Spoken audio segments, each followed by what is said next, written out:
Hello students, स्वागत है फिर से हमारी ऑनलाइन क्लासेस के अंदर।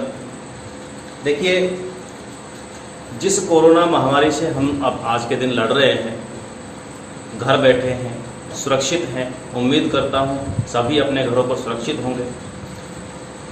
लॉकडाउन 4 बार बढ़ाया जा चुका है। 4.0 का अनाउंसमेंट आज हो चुका है, सेंट्रल गवर्नमेंट ने किया है।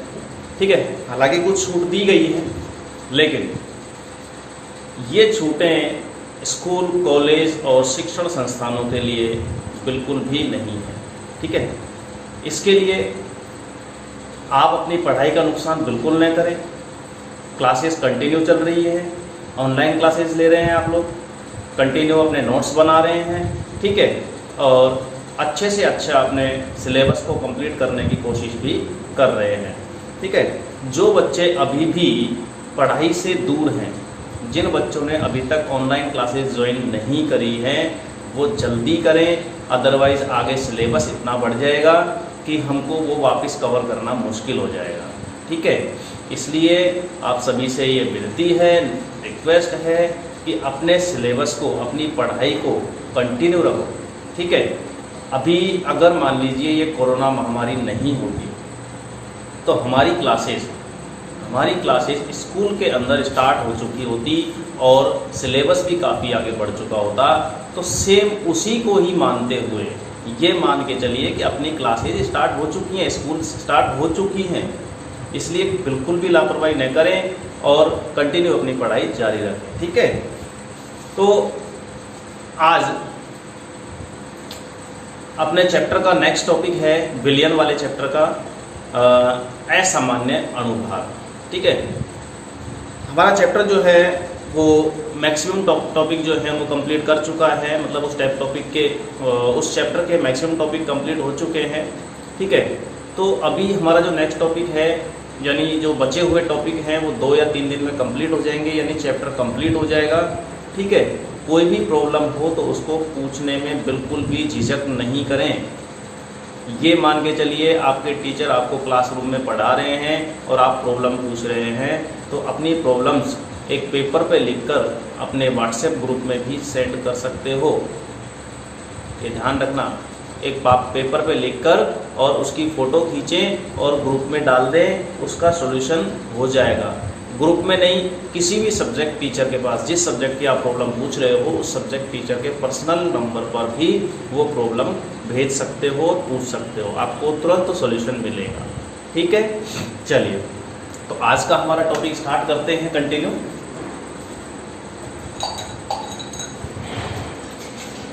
असामान्य अनुभाग।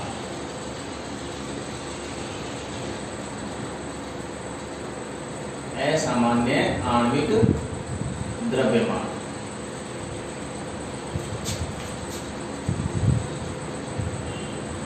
यानी अनुभाग।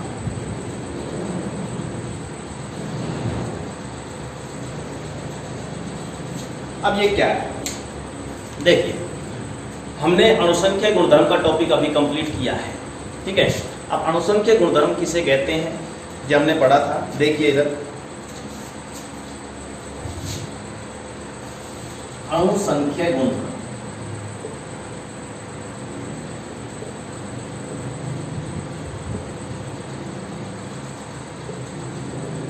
किस पे डिपेंड करते हैं? अणुओं की, विलेय के अणुओं की संख्या। किस पे डिपेंड करते हैं? विलेय के अणुओं की संख्या पर। ये विशेष ध्यान रखने वाली बात है कि अणुसंख्या गुणधर्म और किसी चीज पर निर्भर नहीं करते हैं, केवल एक चीज ध्यान रखेंगे, विलेय के अणुओं की संख्या, मोलों की संख्या या कणों की संख्या। ठीक है, चलिए अब हमने क्या किया कि विलेय मिलाया, मान लीजिए NaCl। क्या मिलाया हमने? विलेय NaCl। अवाष्पशील विलेय मिलाने पर वाष्प दाब में आपेक्षिक अवनमन होता है, क्वथनांक में उन्नयन होता है, हिमांक घट जाता है यानी अवनमन होता है, और परासरण दाब भी बढ़ जाता है। क्लियर? देखिए, तो NaCl अगर हम मिलाते हैं तो हम क्या मान के चलते हैं? एक कण मान के चलते हैं। या एक अणु मान के चलते हैं या एक मोल मान के चलते हैं जिसको हम, तो उससे क्वथनांक में जितनी बढ़ोतरी हुई, जितना हम मान के चल रहे हैं, वो वास्तविक नहीं है। क्योंकि जिसको हम एक कण मान रहे हैं एक्चुअली वो जल में घुलने के बाद, विलायक में घुलने के बाद आयनित हो जाता है, और आयनित होने के बाद वो क्या बन गए, दो कण बन गए। कितने बन गए, दो कण, यानी कि दो मोल आयन बन गए, एक Na+ का मोल, एक Cl- का मोल। यानी कि अब एक बात बताइए, जिस क्वथनांक को उठाने में, जिस क्वथनांक को बढ़ाने में हम ये बोल के चल रहे हैं कि NaCl का एक मोल काम कर रहा था, अब वहां उस क्वथनांक को बढ़ाने के लिए दो मोल काम करेंगे। तो एक बात बताइए, क्वथनांक दुगना बढ़ेगा कि नहीं बढ़ेगा? दुगना बढ़ेगा। जहां एक आदमी काम कर रहा था वहां अब दो आदमी काम कर रहे हैं, काम डबल होगा। और वो काम क्या है जिसको हम शब्द ले रहे हैं काम में, काम क्या है, अणुसंख्यीय गुणधर्म। अब देखिए, अगर हम NaCl मिलाते हैं तो हमको पता है वाष्प पदार्थ में आपेक्षिक अवनमन होता है। मान लीजिए वाष्प पदार्थ 0.5 घटना चाहिए था, लेकिन वो कितना घट जाता है, उसका दुगना घट जाता है। क्वथनांक में वृद्धि 0.5 केल्विन होनी चाहिए थी, वो दुगनी होगी, 1 केल्विन होगी।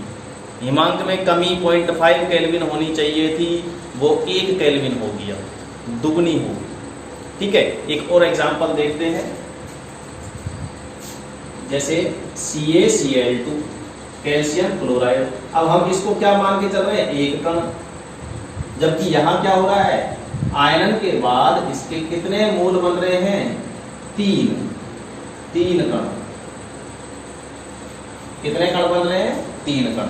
अब एक बात बताइए, जैसे NaCl किसी भी अणुसंख्यक गुणधर्म को दुगना बढ़ा रहा है, किसी भी अणुसंख्यक गुणधर्म को दुगना कर रहा है, ऐसे ही CaCl2 उस अणुसंख्यक गुणधर्म को 3 गुना कर देगा, उस अणुसंख्यक गुणधर्म को 3 गुना कर देगा। ऐसे ही एक और एग्जांपल देखते हैं, जैसे कि AlCl3। ये आयन के बाद क्या बनाएगा, एक तो Al+3 आयन और 3 Cl- आयन। क्लियर हो गई बात? तो मेरा कहने का मतलब सिर्फ ये है कि इन कणों का, इन यौगिकों का विलायक में घुलने के बाद आयनन हो जाता है, और जब आयनन हो जाता है तो राउट का नियम या अणुसंख्यक गुणधर्म जो हम ज्ञात कर रहे हैं वो सब तरीके फेल हो जाते हैं। और जो अणुभार Mb, हर एक अणुसंख्यक गुणधर्म के अंदर हमने क्या निकाला था, Mb, वो Mb हमारे वास्तविक मान से कुछ भिन्न प्राप्त होगा, कुछ अलग प्राप्त होगा।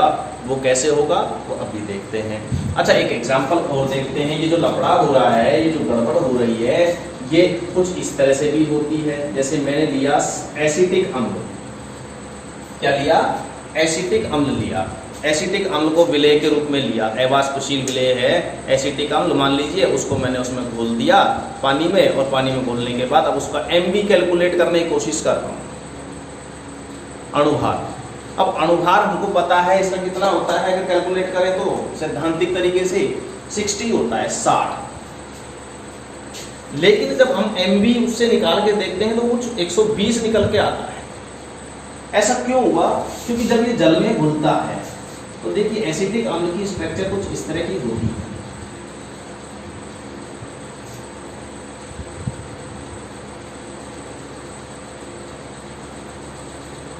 तो इसके जो दो मॉलिक्यूल हैं वो आपस में हाइड्रोजन बॉन्डिंग द्वारा इस तरह से जुड़ जाते हैं। ये क्या है, H बॉन्डिंग। क्या है, H bonding, intramolecular H bonding. आपस में दो अणु एक दूसरे के साथ जुड़ गए। यहां क्या हो रहा था, एक अणु से 2 या 3 या 4 अणु बन रहे थे, एक मोल से अधिक मोल बन रहे थे, यहां 2 मोलों से 1 मोल बन रहा है। तो ऊपर जो ये हो रहा है इसको क्या कहते हैं अपन, वियोजन। क्या कहते हैं, वियोजन। और ये जो हो रहा है इसको क्या कहते हैं, संगुणन।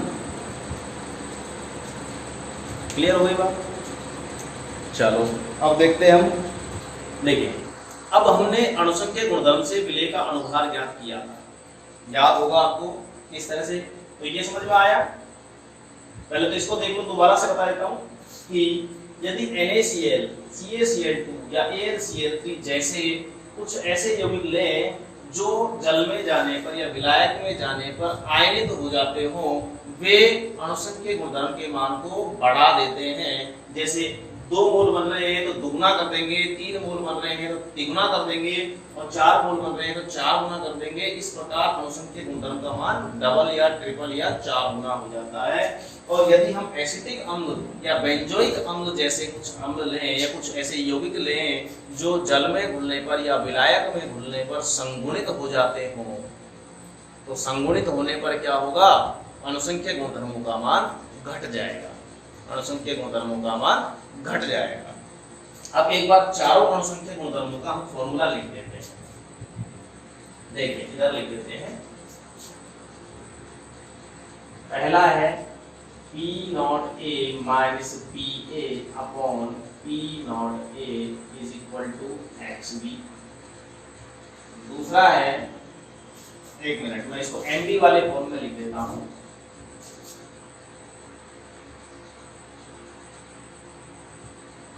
P0A minus PA upon P0A is equal to WB upon MB WA upon MA। कुछ ये निकल के आया था अपने पास पहला।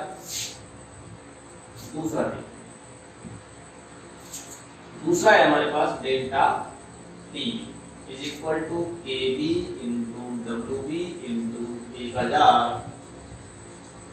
Upon MB into WA। तीसरा है delta TF KF into WB into 1000 upon MB into WA। और चौथा है परास्परता pi is equal to WB RT upon MB into B। चलो मैंने इनको इस तरह से लिखा है कि चारों अणुसंख्यक गुणधर्म भी यहाँ पर आ जाएं और MB भी हमको यहाँ पर दिख जाए। तो देखिए पहला अणुसंख्यक गुणधर्म और इसके साथ MB का रिलेशन, दूसरा अणुसंख्यक गुणधर्म और इसके साथ MB का रिलेशन, तीसरा अणुसंख्यक गुणधर्म और इसके साथ MB का रिलेशन, चौथा अणुसंख्यक गुणधर्म और इसके साथ MB का रिलेशन। तो हम एक बात कह सकते हैं क्या, कि अणुसंख्यक गुणधर्म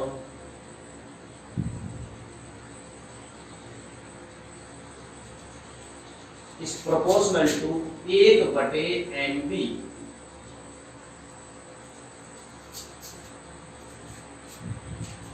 इन चारों फॉर्मूला से हमने जो गोला कर रखा है उससे हम यही बोल सकते हैं क्या कि अणुसंख्यक गुणधर्म विलेय के अणुभार के व्युत्क्रमानुपाती होता है। क्लियर हो गई ना बात? तो देखिए यहाँ 2 मोल बन रहे हैं, अणुसंख्यक गुणधर्म डबल हो रहे हैं। CaCl2 से 3 मोल बन रहे हैं, अणुसंख्यक गुणधर्म जो हमको प्राप्त होंगे वो 3 गुना प्राप्त होंगे। और यहाँ 4 मोल बन रहे हैं तो यहाँ 4 गुना प्राप्त होगा अणुसंख्यक गुणधर्मों का मान। और यदि यहाँ पर 2 से 1 रह रहा है यानी कि आधे मोल रह रहे हैं, तो आधे मोल रह रहे हैं इसका मतलब क्या है कि ये अणुसंख्यक गुणधर्मों का मान भी आधा रह जाएगा।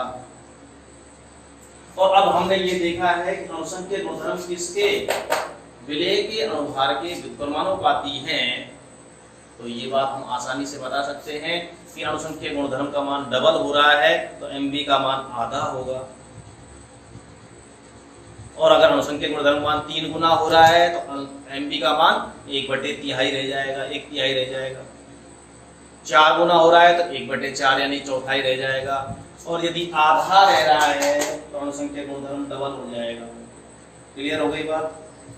तो यहाँ तक हम बता सकते हैं। तो कहने का मतलब ये है कि यदि मान लीजिए हमको कोई ऐसा विलेय दिया गया है जिसका विलयन में आयनन अथवा संगुणन होता है, तो असामान्य अणुभार यानी कि जो सामान्य अणुभार है उससे भिन्न अणुभार प्राप्त होगा, या तो वो कम प्राप्त होगा या वो ज्यादा प्राप्त होगा। इसी को क्या कहते हैं अपन? असामान्य अणुभार। परिभाषा नोट करो,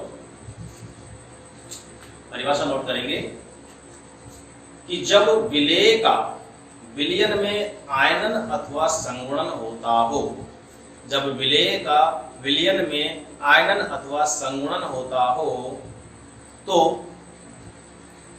तो विलेय का अणुभार सामान्य की तुलना में भिन्न प्राप्त होता है, अर्थात वह सामान्य से, दोबारा बोल रहा हूं, वह सामान्य से कम अथवा अधिक प्राप्त होता है। इसे विलेय का असामान्य अणुभार कहा जाता है, असामान्य आणविक द्रव्यमान कहा जाता है। बस इतना सा लिखना है, ये हेडिंग डालने के बाद और ये परिभाषा लिख देनी है, सिर्फ इतना सा लिखना है। अब ये क्यों हुआ, नीचे लिखेंगे ऐसा तब होता है या ऐसा इसलिए होता है क्योंकि डैश करेंगे, डैश करेंगे और नीचे एरो लगाएंगे। क्या लिखेंगे?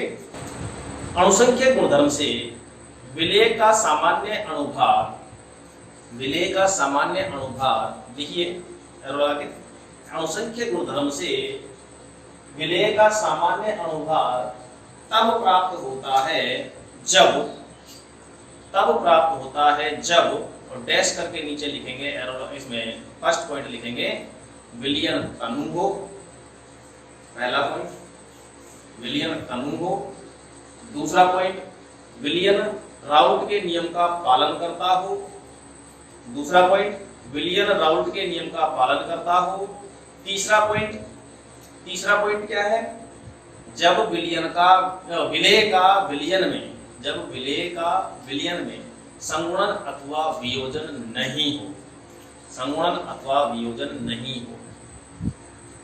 सोच रहे होंगे कैसे, ऐसे कौन से विलेय होते हैं? ग्लूकोज का फॉर्मूला क्या है? C6H12O6। ग्लूकोज का फॉर्मूला क्या है? C6H12O6। पानी में घोलो, कोई संगुणन नहीं होगा, कोई वियोजन नहीं होगा। यानी कि अगर ग्लूकोज का अणुभार हम इन फॉर्मूला से यानी अणुसंख्यक गुणधर्म द्वारा ज्ञात करना चाहें तो एग्जैक्ट 180 प्राप्त होगा, ये ध्यान रखना, न तो कम न ज्यादा। ठीक है, चलो ये यहां तक लिख लिया अपन ने। ठीक है, एग्जाम्पल लिखो, एग्जाम्पल लिखो। जैसे जैसे NaCl, CaCl2, AlCl3, NaCl, CaCl2, AlCl3 के एक मोल को यदि जल में घोला जाए, यदि जल में घोला जाए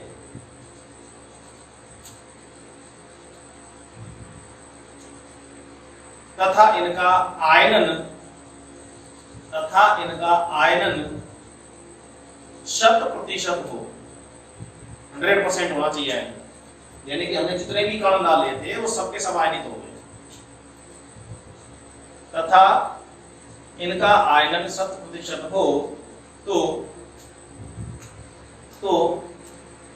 जल में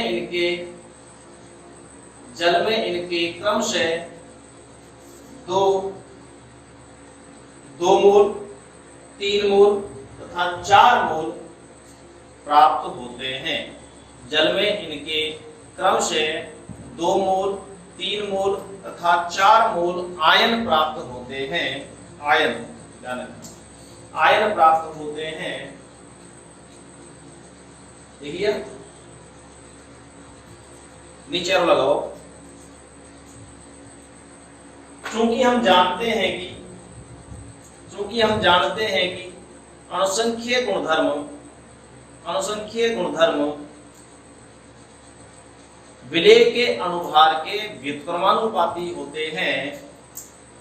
चूंकि हम जानते हैं कि अणुसंख्यीय गुणधर्म विलेय के अणुभार के व्युत्क्रमानुपाती होते हैं,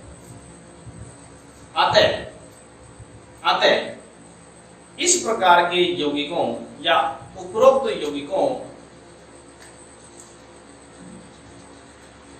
यौगिकों के अणुभार भी क्रमशः 1/2,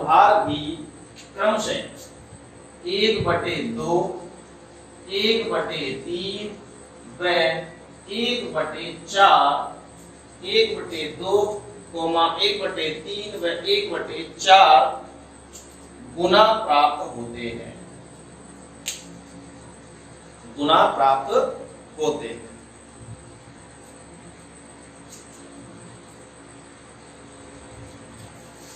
नेक्स्ट लिखो एरो लगा के, इसी प्रकार एरो लगाइए, इसी प्रकार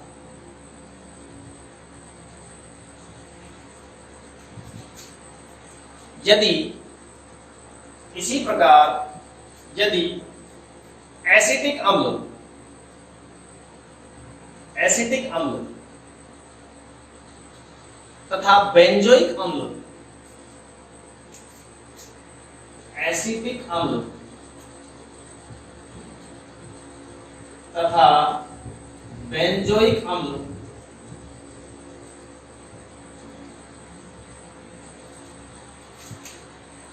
जैसे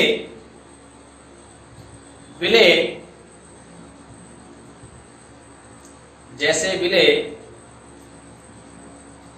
काम में लिए जाएं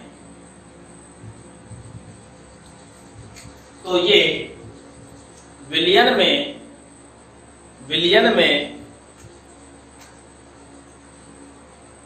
हाइड्रोजन बंध द्वारा परस्पर संगुणित होकर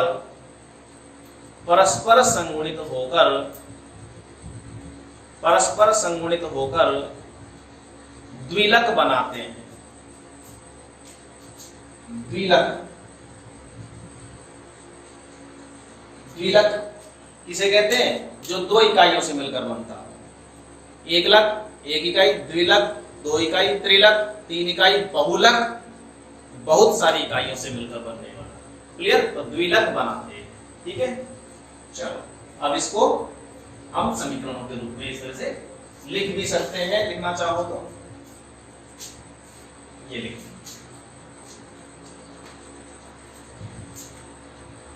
NaCl Na plus Cl minus 2 मोल,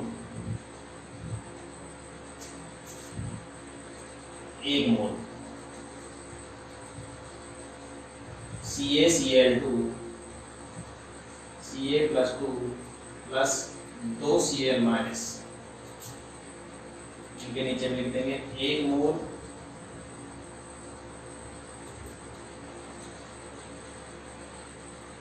तीन मोल आयन।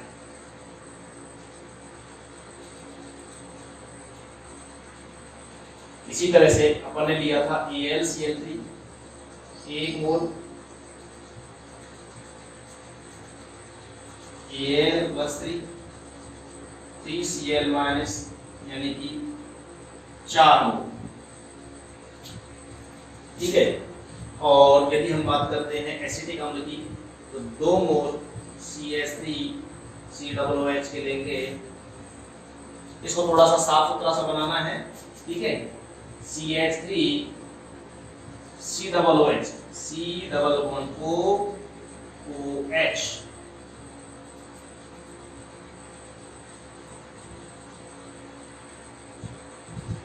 ठीक है,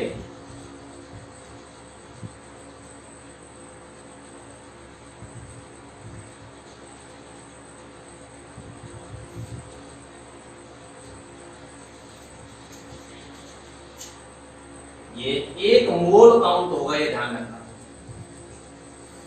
1 मोल काउंट होगा। ठीक है,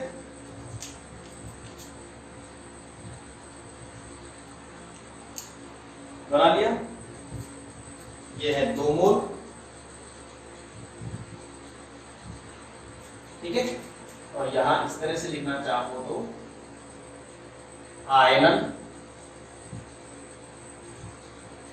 और यहां लिखना चाहो इस तरह से संगुणन। उतारो इसको, वीडियो पॉज करके उतारो। आगे चलते हैं, उतार लिया होगा। चलो निकाल देता हूं इसको। अब देखिए ये जो गड़बड़ हो रही है इसके आधार पर अगर हम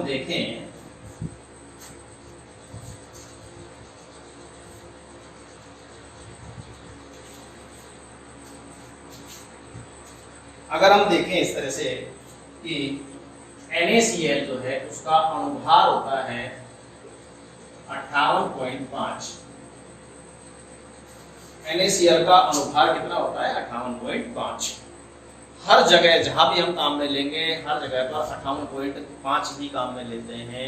कभी तुमने सुना है NaCl का अणुभार हमने 29.25 काम में लिया है, 29.25 काम में लिया है? होता ही नहीं है। अब होता ही नहीं है तो फिर ये शब्द आए क्यों? देखिए हमने देखा था NaCl के एक मोल से कितने मोल बने थे? 2 मोल। तो मान लीजिए हम डेल्टा टीवी की बात करते हैं तो डेल्टा टीवी कितना हो गया? 2 गुना। कितना हो गया? 2 गुना हो गया। अब 2 गुना जब हो गया तो हमको पता है delta TV is proportional to 1/mv। तो mv कितना हो जाएगा? आधा। mv कितना हो जाएगा? आधा। तो ये लो आधा ही किया है।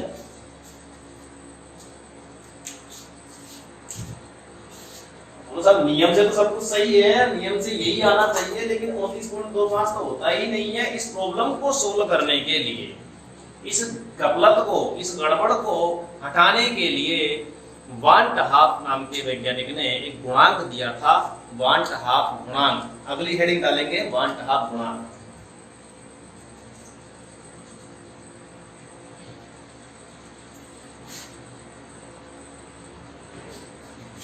हेडिंग डालेंगे वान टहाफ गुणांक।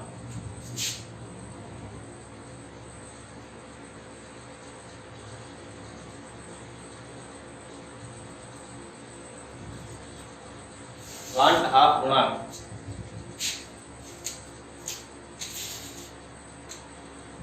लिखिए इसमें असामान्य अणुभार को स्पष्ट करने के लिए वान टहाफ द्वारा, वीडियो को पॉज कर करके लिखना, वान टहाफ द्वारा एक गुणांक दिया गया जिसे वान टहाफ गुणांक कहते हैं। एक गुणांक दिया गया जिसे वान टहाफ गुणांक कहते हैं, इसे स्मॉल आई द्वारा प्रदर्शित करते हैं। इसके द्वारा स्मॉल आई, ठीक है।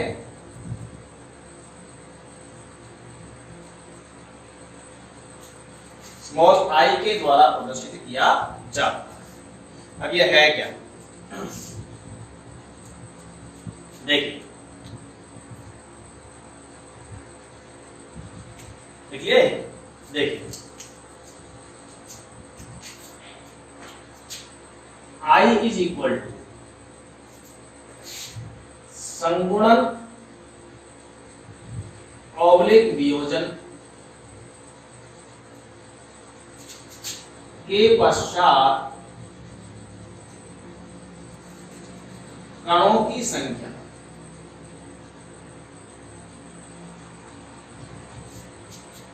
बटे संगुणन अथवा वियोजन से पहले कणों की संख्या।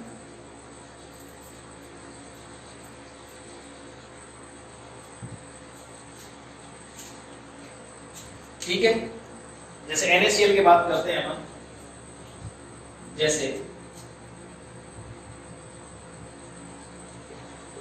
NaCl के लिए NaCl इज इक्वल टू क्या होता है Na plus plus Cl minus, तो I इज इक्वल टू क्या हो जाएगा 2/1 इज इक्वल टू 2। I का मान क्या हो जाएगा 2। NaCl के लिए I का मान कितना हो गया 2। ठीक है, इसको हम दूसरे तरीके से लिख सकते हैं फॉर्मूला को। देखिए I इज इक्वल टू प्रेक्षित अणुसंख्यीय गुणधर्म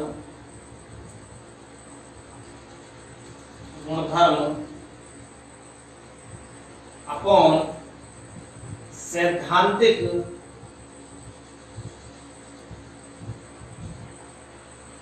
अणुसंख्यीय गुणधर्म।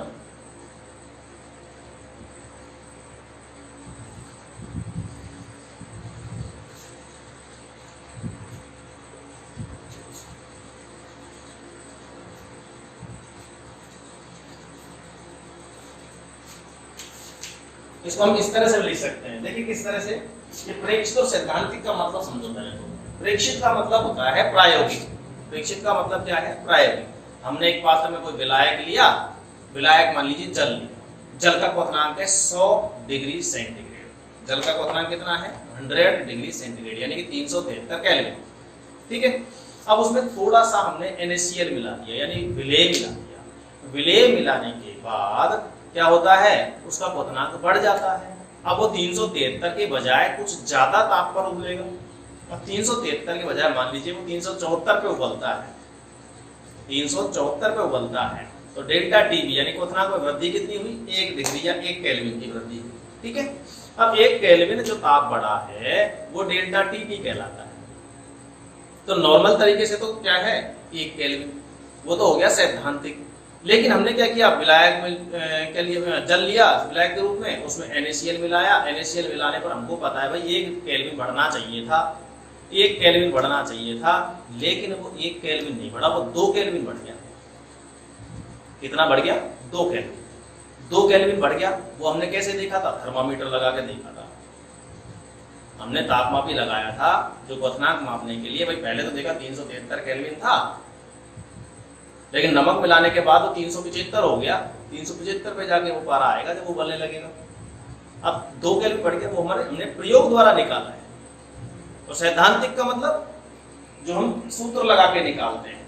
ठीक है, जहां हम NaCl का अनुभार 51.5 रखेंगे, वो सब कुछ करके। ठीक है, एक तो प्रयोग द्वारा निकाला, एक हमने सूत्र द्वारा निकाला। तो सूत्र द्वारा जो निकाला हमने वो होता है सैद्धांतिक, और जो प्रयोग द्वारा निकाला वो होता है प्रेक्षित। क्लियर हो गई बात। तो प्रेक्षित और सैद्धांतिक में क्या अंतर होता है वो समझ में आ गया। उसके बाद देखिए कि प्रेक्षित अणुसंख्यीय गुणधर्म कितना था, अभी थोड़ी देर पहले मैंने बताया है, क्वथनांक कितना बढ़ा 2, और जब हम सूत्र द्वारा कर रहे हैं तो कितना बढ़ रहा है 1, यानी कि अणुसंख्यीय गुणधर्म दुगना हो गया। दुगना होने का मतलब हो गया delta TB is equal to 2। ठीक है, तो प्रेक्षित अणुसंख्यीय गुणधर्म कितना हुआ 2 केल्विन, सैद्धांतिक कितना आया 1 केल्विन। तो I की वैल्यू कितनी आ गई 2 NaCl के लिए। तो चाहे इस सूत्र से निकालो चाहे इस सूत्र से, I का मान सेम आएगा। तो एक बार इसको ऐसे ही उतार लो, वीडियो पॉज करिए, उसको उतार लीजिए और सोचिए इस बारे में कि CaCl2 के लिए कितना हो जाएगा, I का मान 3 और AlCl3 के लिए 4।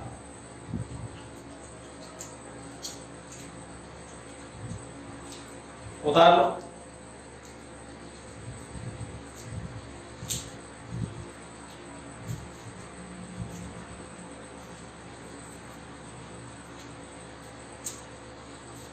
ठीक है, नेक्स्ट अब बात आती है कि ये अणुसंख्यिक गुणधर्मों के सही मान को प्राप्त करने के लिए, सही मान को प्राप्त करने के लिए क्वांटा गुणांक किस तरह से मदद करता है, हेल्प करता है। जरा देखिए, अभी थोड़ी देर पहले मैं एक एग्जांपल दे रहा था कि सैद्धांतिक और प्रेक्षित डेल्टा टीबी यानी कि क्वथनांक में जो वृद्धि हुई थी वो सैद्धांतिक रूप से 1 केल्विन हुई थी, लेकिन प्रेक्षित रूप से कितनी हुई थी 2 केल्विन। ठीक है, रैखिक रूप से कितनी हुई 2 केल्विन। प्रयोग द्वारा हमारे पास डेल्टा टीबी का मान आया 2 केल्विन, और इसके लिए आई का मान भी कितना होता है 2। चलिए अब हम मान लीजिए delta TB is equal to, देखो ये कौन सा है डेल्टा टीबी प्रेक्षित, लेकिन होना कितना चाहिए, ये सही मान है, सही मान है यानी कि सामान्य है, और यही आना चाहिए, यही आना चाहिए, 1 केल्विन आना चाहिए था हमारा आंसर, जबकि आ रहा है 2 केल्विन। उसके लिए क्या करना होगा कि delta TB is equal to जो हमारे पास मान था KB into M, KB into M, उसको आई से और गुणा कर दो। अब जरा देखो तो कितना आएगा, 1 केल्विन आएगा कि नहीं आएगा। डेल्टा टीबी जो 2 केल्विन आ रहा था, अब उसको मैं आई से इधर गुणा कर दिया तो 2 का भाग देंगे, वो 1 केल्विन आ जाएगा, नहीं आ जाएगा। तो मेरा कहने का मतलब अगर हमको सामान्य अणुधर्म के अणुसंख्यक गुणधर्म निकालना है, सामान्य अणुभार निकालना है, तो प्रत्येक अणुसंख्यक गुणधर्म के जो फॉर्मूला हैं, जो सूत्र हैं, उन सबको वांटाप गुणांक से गुणा कर दो। वांटाप गुणांक से गुणा करने के बाद हमारा सही मान आ जाएगा। देखिए किस तरह से,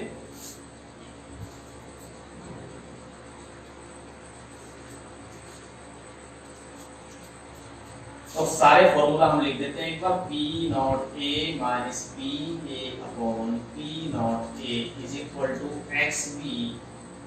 दूसरा फॉर्मूला है delta TB is equal to KB into M, या इसको ऐसे लिख सकते हैं delta TB is equal to KB into WB into 1000 upon MB into WA। तीसरा फॉर्मूला है हमारा delta TF is equal to KF into M, ठीक है, या हम इसको ऐसे लिख सकते हैं कि delta TF is equal to KF into WB into 1000 upon MB into WA। चौथा फॉर्मूला है हमारा pi is equal to CRT, या pi is equal to NBRT upon V, ठीक है। तो इन सब को क्या करना है, हमको I से मल्टीप्लाई कर देना है। किससे मल्टीप्लाई कर देना है, I से।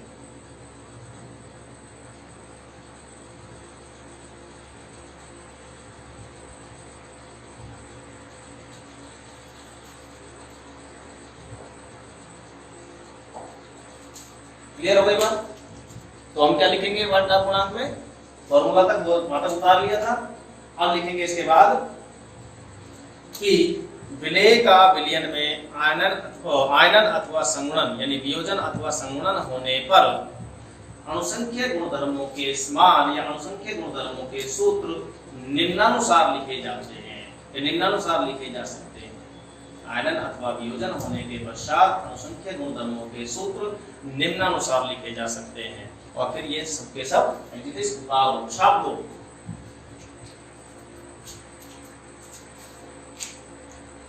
वीडियो पॉज करो और तुरंत उतारो, मैं ज्यादा देर नहीं रुकूंगा इस तरह से, ठीक है। चलो अब नीचे लिखेंगे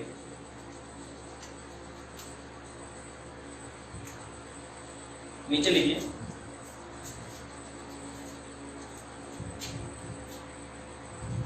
यदि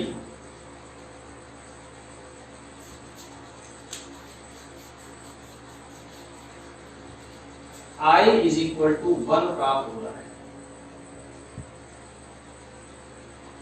हो तो विलेय का विलयन में ना तो संगुणन ना ही वियोजन होता है।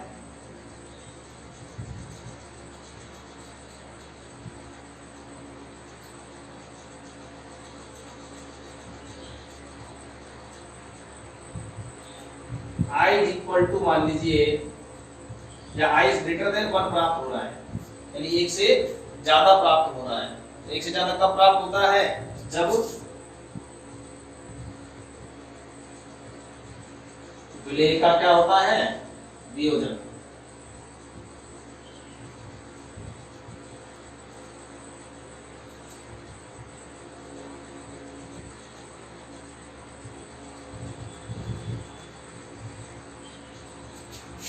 और i इज इक्वल टू 3 कब प्राप्त होता है? Sorry, i is less than 1 कब प्राप्त होता है? जब विलेय का विलयन में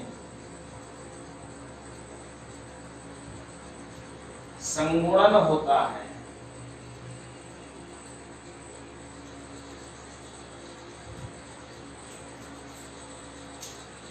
तो ये 3 बातें हम याद रखेंगे।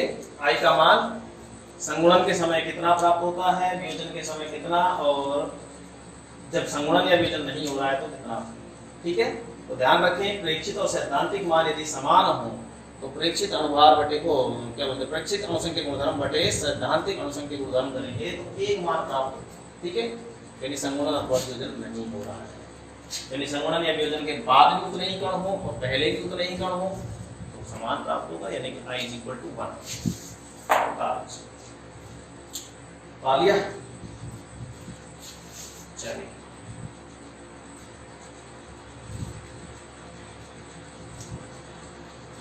तो ये हुआ हमारा असामान्य अनुभार फिनिश हो गया। वांटहाफ गुणांक कैसे कैलकुलेट करते हैं वो हमारा कंप्लीट हो गया। ठीक है, अब इस वांटहाफ गुणांक से हमको निकालना है कि आयनन कितना परसेंट हो रहा है, वियोजन कितना परसेंट हो रहा है, संगुणन कितना परसेंट हो रहा है। ठीक है, आयनन की मात्रा और वियोजन की संगुणन की मात्रा, आयनन और वियोजन एक ही शब्द है। ठीक है, तो जैसे हमने NaCl मिलाया, मान लीजिए 100 मोल मिलाए थे NaCl के, तो क्या 100 के 100 मोल वियोजित हो गए? एसिटिक अम्ल के हमने 100 मोल मिलाए थे, क्या 100 के 100 मोल जो है वो आपस में संगुणित हुए, यानी 50 अणु बन गए? नहीं बनते। 100% संगुणन या वियोजन नहीं होता है। 100% संगुणन या वियोजन जब हो जाए तो ही इस तरह के मान प्राप्त होंगे। अदरवाइज हम कहें कि संगुणन और वियोजन यदि मान लीजिए 100% नहीं हो रहा है तो फिर कितना हो रहा है? ठीक है, फिर कितना हो रहा है वो देखने के लिए अपन चलेंगे अगले टॉपिक पे, संगुणन की मात्रा और वियोजन की मात्रा। ठीक है, जो अपन नेक्स्ट वीडियो में पढ़ने वाले हैं। नेक्स्ट लेक्चर अपना क्या होगा? आयनन की मात्रा और संगुणन की मात्रा। ठीक है, चलो अब यहाँ तक कंप्लीट कर लेना नोट्स को, क्योंकि अगला अपना शायद लास्ट वीडियो होगा। ध्यान रखें, अपना लास्ट वीडियो होगा कल का, कौन सा? संगुणन की मात्रा और वियोजन की मात्रा का। ठीक है, चलो उसके बाद कुछ न्यूमेरिकल करवा देंगे अगर तुम्हारी कुछ प्रॉब्लम है तो। चलो ठीक है।